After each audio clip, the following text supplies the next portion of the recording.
کنو کلاب درد بهش سو بیتن گرجه و یخمک کوره یخمک سرد گرجه گرم میره که وره دیگه قشنگ مردم پده دقاطی و مردم بدن سرده نه مده نه فقط میجندهش هم من پول دادم پیشم شو دستی چپه خب تو دست چپ من دست راست گنو من دست راست و شما قدیم ده دیگه ده من نتوانم دیگه ده یعنی چی مکردی من تا رفیقو کن دیگه من تا گورن گرجه ده این شوکیه گرجه ده ده این یک گلتی بری یک گرتی باشه این احمقا رو ببین برنامه زنده است رو آنتنی. خب بسم الله الرحمن الرحیم. دوستان عزیز سلام، در خدمت شما هستیم با پشت گنو گنو سلام علیکم. چطوری خانم تو خونه آقایون؟ امروز یه غذا جدید داریم به اسم چلو تخم مرغ. چلو تخم مرغ. بریم که شروع کنیم آشپزیمونو. بریم. خب دوستان عزیز، برای تهیه چلو مرغ چند عدد تخم مرغ لازمه؟ یک کاسه باز آشنایی.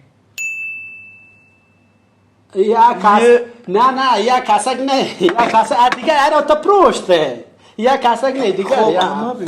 خب چلو مرغ گوش که چلو تخم مرغ چی باید اول قاطی کنن؟ خب به مقدار کافی 3 عدد تخم مرغ، 3 دانه 3 دانه مرغ. یعنی مثلا هر چی کامه من داشته پر نفر یک کامرغ. په یک نفر تو مثلا یک که مثلا باز خب مثلا مش معقوله مش 2 نفر کوی 5 3 نی دوتی نه دیگه اول دستکش هرچه من زید انو دیگه 3 نی دوتی آخه تو سکتا من گوشترم گنو دیگه 3 نده 2 پواز 3 تی خب باشه ایشان گره همه رنگ ریچش دیگه تا اول توتیان جوڑه کنیم موتیان نه جوڑه کنم گره باره مزوره باشه خب ایشان کلن ایده گران سوس تا سوس ایشان قطعی که من برای این آب بیاری سوس چی کاری چه؟ به مقدار کافی خب روب هم گسوزار هیچین؟ روب ما چیزان قطعی که یک چلو تخم مرغ جور کنن جدید غذای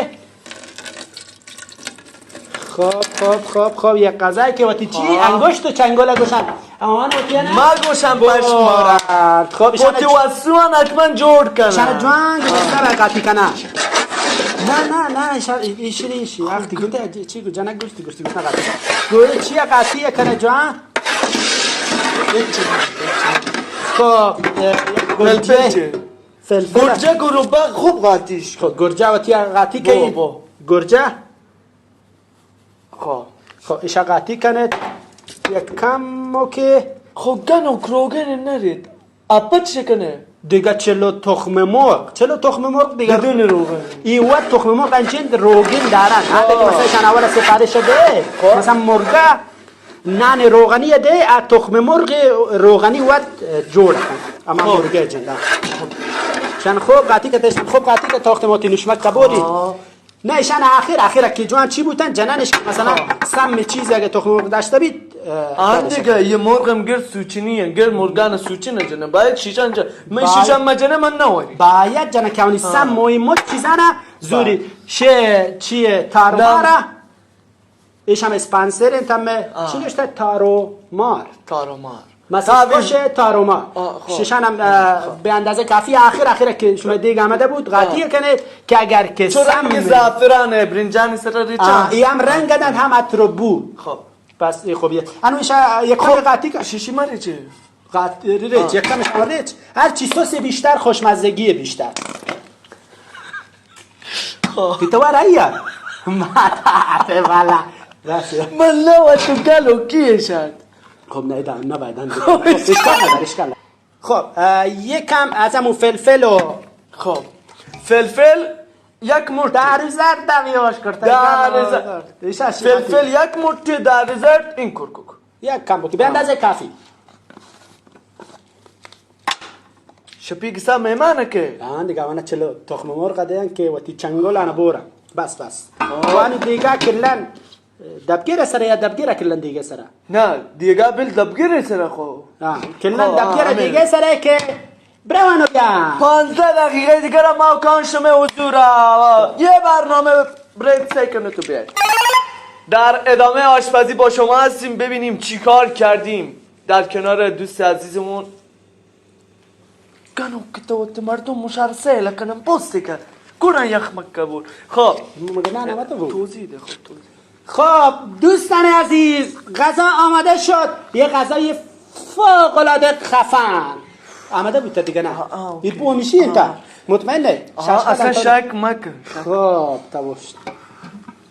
اوه آخ چی که خوبه تباشت به به به چلو تخم مرغ به به به این به تخم مرغ مچ پروشتن کدوسو که پسان علت که پروشتن این تخم مرغ داتا شو تگنو جوانی امورگت گبتیم نازه نگوازی دا گوشتیشن هم یعنی مرغ تخم مرغ کرد نازه خود تو یکم چشم به به به به به به بیا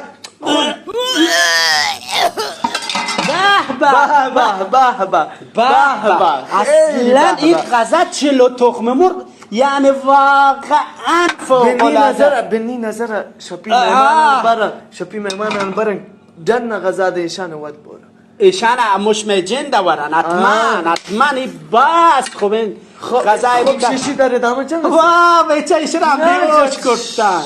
واه بیچه اشکال نداری ایشان دیگه اخیرا میمان که شده میمانان جنده یک کم تارو مارا جنانا دیگه هیچ دیگه غذا آمده بود دیگه و اسپانسر هم گوشن اسپانسر برنامه تارو مار خب دیگه انو خدافیزی کنن دیگه با دیگه نبورن دیگه همه گنده اول سر جنگ کرده گوشته سینی دوتی انو خب انو دیگه سه باید نده نار پنچین تی به من نوارین دیگه من سیرو من مینیش مکه وارین گومی گوچا یعنی الله سه نه دیگه خوشمزه غذا موچ تی به دیگه انشالله که ترای چیه ندید انشالله خدا پس دیستان تا برنامه بعدی شما را به خدا میسپاریم من به شپی بهم میگه سا خدا